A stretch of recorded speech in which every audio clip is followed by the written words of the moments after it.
Hey everyone, how's it going? It's Russell here, and the debate has begun around the Budget Implementation Act. If you've been following the channel, you'll know that just recently they brought forward this act that was supposed to bring in some of the changes from the announcement at the recent budget. Now, this is so important that this debate has finally started because we're going to get a better idea on whether or not this bill is going to be just passed through or whether or not other parties are going to stand up against the Liberals and say, hey, no, we want you to change something, otherwise we're not going to support it. Now, it seems like the Conservatives are calling the Liberals out saying, hey, this actually isn't real stimulus, the spending that you're doing, and it's actually just you giving election goodies to people so that they'll vote for you. Now, the Bloc Qubec are angry about the way that seniors have been treated, and they made some new statements that we're going to cover in this video. And the NDP are frustrated that there isn't a wealth tax included inside of this budget, saying, hey, we recognize there's tons of spending and a lot of it is necessary, but how are we going to pay for it? The NDP want a wealth tax, and there's a lot more that's being said inside of this debate. So inside of this video, I'm going to show you the most important clips that give you a better idea of whether or not individual parties could be fighting for changes that you might want seen in the bill, or if they're just going to complacently support the Liberals on every front and just let this pass through rather quickly. And as an added note that I forgot to mention, the NDP actually mentioned the slashing of benefits like the CRB down to the new $300 limit, and we might have a better idea here on whether or not they're really going to pressure the Liberals to potentially make this change before the act is implemented. So stay tuned for that. But before we do, make sure to check out the link in the description where you can get 45% off the Canada Money Mastery Program with coupon code INVEST. All of these government supports certainly are helpful getting us through to the end of this pandemic, but if we've learned anything, it's that you can't always count on the government, so it's so important to learn these things that are going to help you have a more solid financial future, so check that out if you're interested. All right, let's dive in and let's give a little bit of context on where we are in this process, how close it is to being passed, and whether or not there's going to be extra steps tacked on here. So right now we're in the second reading portion of this bill. Now, after the second reading, if all of the parties support it and pass it, it'll go to a committee, and at that committee, they could make amendments and changes to the bill. That's likely where a lot of changes are going to happen, but right now we're getting hints as to what changes those could be.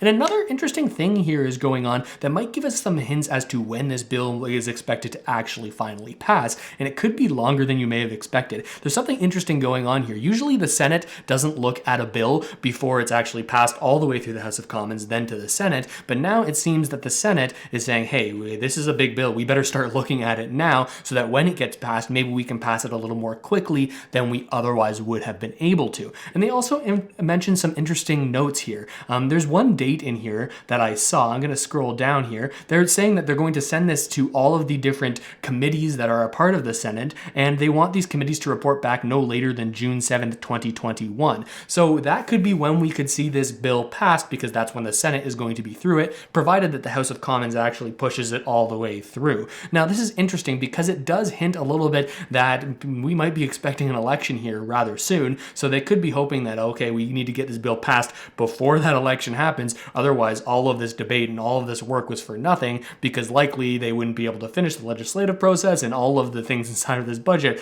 could just be completely kiboshed, causing some big problems for a lot of people. But now let's get into the actual debate, and I'm going to show you some clips here that I think you'll find interesting. The whole debate actually started with Freeland just reiterating what was inside of the budget and sort of emphasizing, hey, this is why we think it's a good idea. But then it went over to Ed Fast. Now, if you haven't heard of Ed Fast, you're going to want to get familiar with him. He's the conservative critic for finance, right? So the direct counterpart to Freeland. Likely if the Conservatives were ever to win an election, well, he'd be the one doing Freeland's job. And he's had some interesting things to say. Let me show you. It's been well over 2 years since the last budget was tabled in this House. After all this time, one would have expected that our Liberal friends would have gotten it right. But instead, Budget 2021 is a massive letdown. Now, while Conservatives have repeatedly supported emergency programs for struggling Canadians to make it through the pandemic, what we can't support is this Liberal government's failure to address the most urgent health and economic issues facing our country. In classic Liberal fashion, much of the so-called stimulus was instead spent on measures intended to further the political interests of this Liberal government. They chose to spend that money on an avalanche of election goodies to buy the votes of Canadians. Our Prime Minister has maxed out our country's credit card and our ability to make future investments. There are some measures in the budget that we support. For example, the extension of the emergency support measures like the wage subsidy, the rent subsidy, other recovery benefits. Instead of building on existing family support measures that would deliver immediate relief to parents wanting to enter the labor force, the Liberals recycled an old promise to create an Ottawa knows best, one-size-fits-all regulated daycare program, one that will leave millions of Canadian parents behind. So it's clear here that the Conservatives aren't exactly impressed with the budget that Justin Trudeau and Chrystia Freeland have brought forward. They're saying, hey, a lot of this stimulus, this $100 billion in stimulus, actually closer to 550 when you consider the spending and the debt from the entire year, well, they're saying, well, this was supposed to be spent on stimulus to grow the economy. But really, in the Conservatives' eyes, they're saying, Liberals, you're just sending out money and election goodies. That was the exact thing that Edfast said, election goodies, saying, hey, the Liberals, they're just trying to buy votes right now, you guys.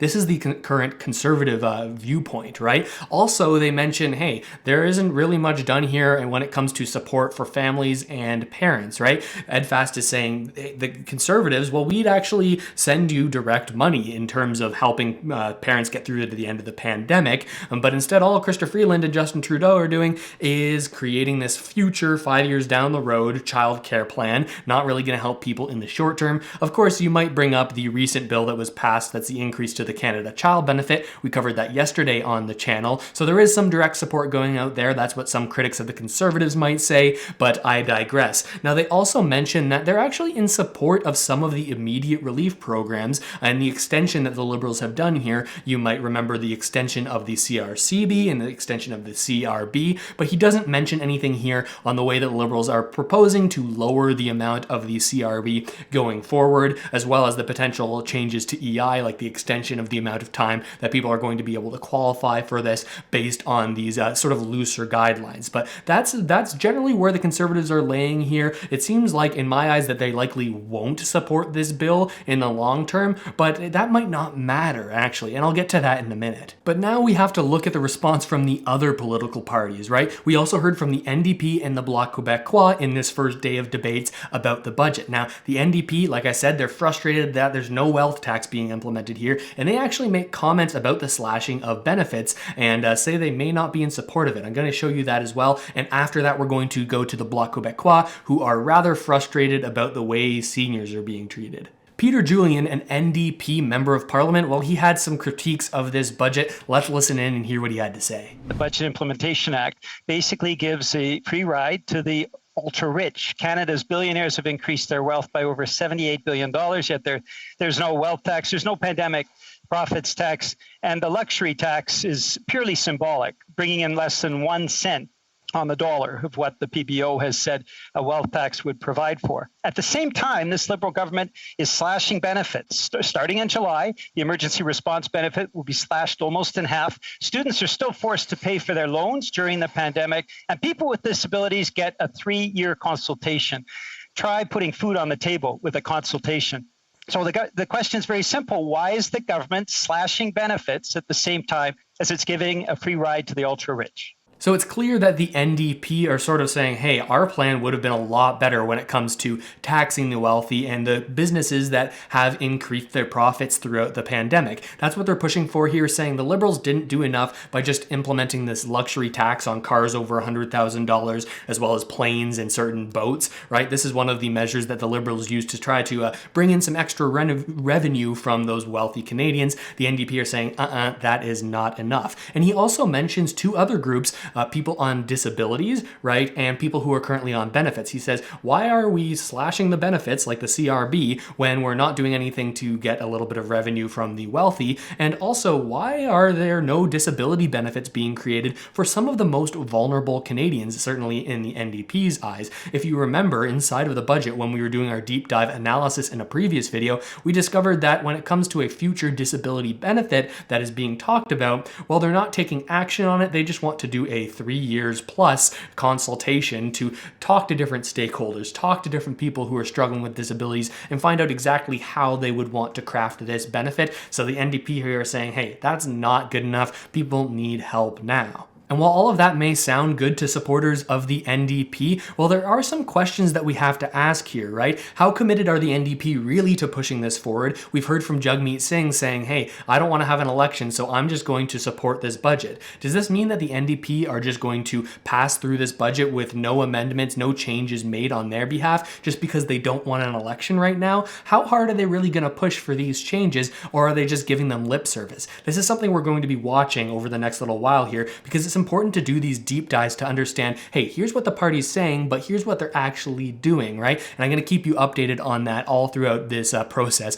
right here on the channel. So if you haven't already done so, make sure to subscribe. Now, the Bloc Québécois, on the other hand, well, they're frustrated about a number of different things, primarily the way that seniors are being treated. There's a lot of controversy going on right now about that because the Liberals are really adding additional supports only for seniors over the age of 75. The Bloc Québécois are saying, what the heck, guys, seniors of 65 and older, well, they need support too. That's one of the things they're concerned about, but also they're really concerned about issues of provincial jurisdiction. So Quebec, this is sort of a theme in Quebec. They're really high on wanting to make sure that they as a province are going to be able to make the decisions for their province individually, right? Here, with a lot of the policies in the budget, well, it's a lot more power given to the federal government that could potentially regulate and change things in Quebec, and the Bloc Québécois, well, they don't really like that. But first, I want to show you exactly what was said about seniors here. There was a Bloc Québécois MP, a member of parliament, who asked Chrystia Freeland a question about why these seniors weren't being supported, and I think you might be frustrated by Christia's answer. The seniors are angry, and rightly so. They are insulted. They see an increase in the OAS for those who are 75 years and older, but there's nothing for those who are under 74, seniors. Can she include other seniors for the increase in OAS? The Honourable Minister of Finance. I must say that I don't agree with what the Honourable Member has said. I had a discussion with the Prime Minister, with a group of seniors from Quebec, and we had an excellent conversation. And these seniors really did appreciate the increase in the old age security that we included in this budget. So this points to a common criticism of the Liberals as of late, is that certain times when they're asked a particularly tough question, well, they'll kind of just provide a non-answer that could sound good in a little bit of a clip, but when provided in the context of the full question, you can see, hey, well, Christian didn't really answer the question there. The Bloc Québécois MP there said, well, why aren't people being supported over age 65? And Chrystia Freeland essentially just responded saying, seniors like that we raised the support for over 75 plus, and didn't really even mention the question about 65 plus. So a little bit of an interesting non-answer there. It seems like that may be a good thing for certain politicians to do, because it sort of saves them from saying, hey, we didn't want to increase supports here because it would have been too expensive, and maybe we'd have the Conservatives a little bit frustrated that we're spending even more here, right? I think that might have been closer to what she actually thinks, just based off of what I've been seeing here. But again, I like to stay as much down the middle as I possibly can, and just let you have this information and make your own decisions for yourself. But again, the important question here is, will the Bloc Québécois support this bill, right? Or are they actually going to push to have certain amendments added, changes made to this bill that would change who's supported and who's not? Well, Gabrielle Sainte-Marie, a Bloc Québécois NDP, has an answer on exactly how the Bloc Québécois are going to handle this. It's pretty clear that on the ground, there is a lot of upset about the idea of creating a two-tier system for seniors. One group over 75 and the other over 65. Now, I will say that the Bloc Québécois will be supporting the principle of this bill at this stage.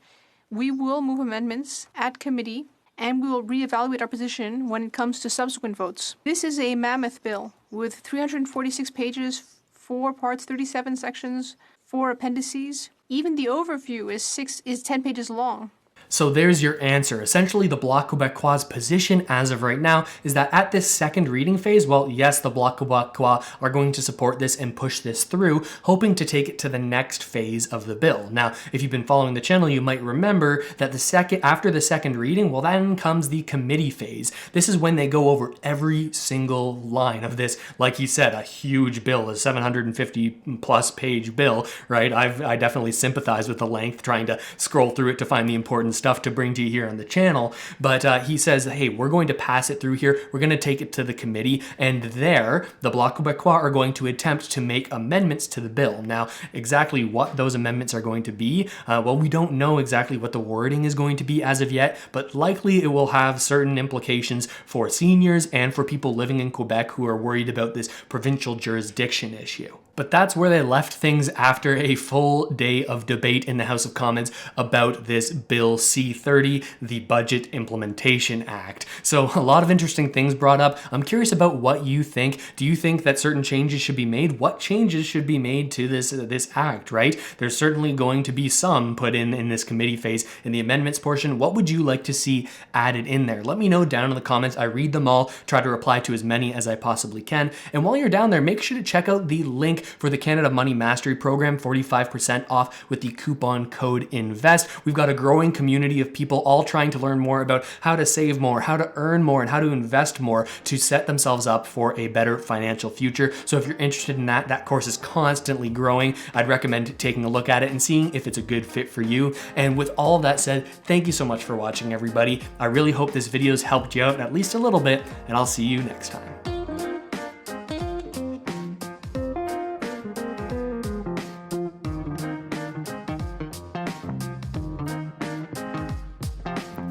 This channel is supported by viewers like you. Thanks, channel members.